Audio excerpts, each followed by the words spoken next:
Alright, got another tutorial here. We had a request for tips on song structure. I'm going to show you what I have gathered.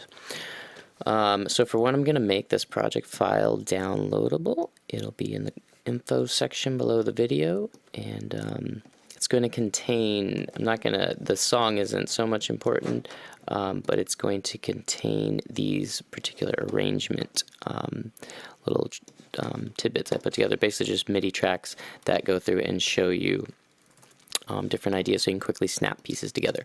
And I'm going to show you what I tend to do.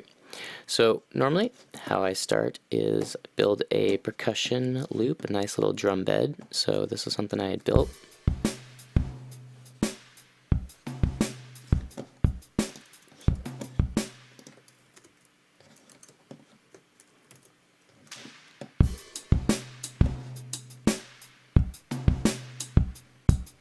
I wrote this bass riff to go on top of that. May not hear that if you don't have proper headphones. Just a little piano riff to add. I think I just layered that same note pattern with this harp. And maybe this pluck as well. And then I wrote a separate lead part here. So that's more or less what's the big super loop. This was a pretty basic track I was trying to write. It makes it easy to kind of see some of the various parts. So this would be kind of like my initial jamming section, and now I've jammed, right? And so you're like, oh, what do I do with that? So that's why these are nice, because what you can do is you can just start copying and pasting. Typically what I would do is I would copy and paste my whole little section that I've written here out across all the way.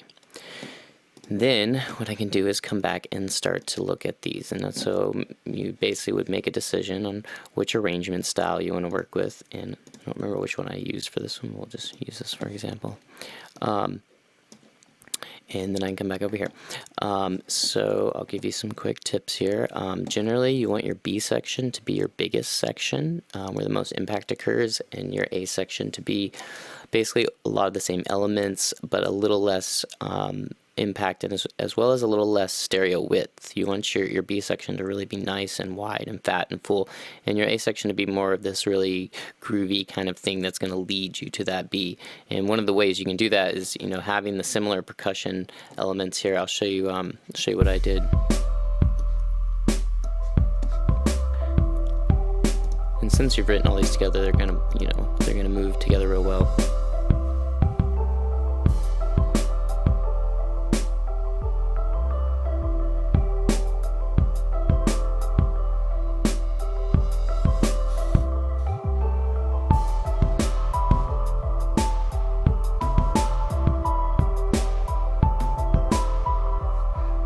Alright, so same. And then, so this is, like I said, these are some pretty common actual, what am I trying to say, arrangement.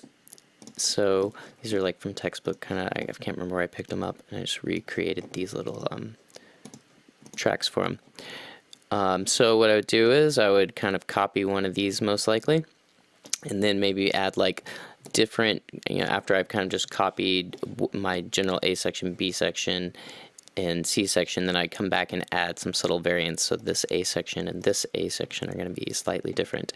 And then generally what a C section is, and all these names can get moved around and changed a lot, but generally a C section is going to be like your breakdown, where you're going to take away most of your percussion, probably your bass, and bring in just your top melodies, maybe introduce some type of new effects or build up sound, which I did not use this particular arrangement, so that is, oh, here's my breakdown right there. That's right, that would have been my C section.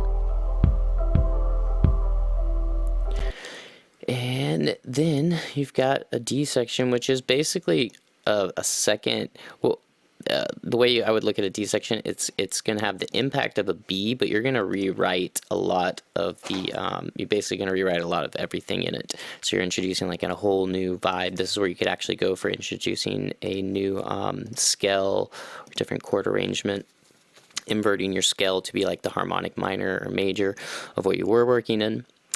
And yeah, I will make these all of these different arrangement things available, and I'll actually make it available in my current template file, which has a few plugins that you may not have. I think there's a lot of them that are actually all free. I think there's only like one that's not, maybe a couple, maybe one other one. I'm not thinking of. Oh, there's like 2 of them. 3. Okay, there's a few. But they'll all pop up and you'll be like, oh, okay, well, that's the plugin. You can go get it or whatever. So, yep. Hope you enjoyed this tutorial. Please like and subscribe. Thank you.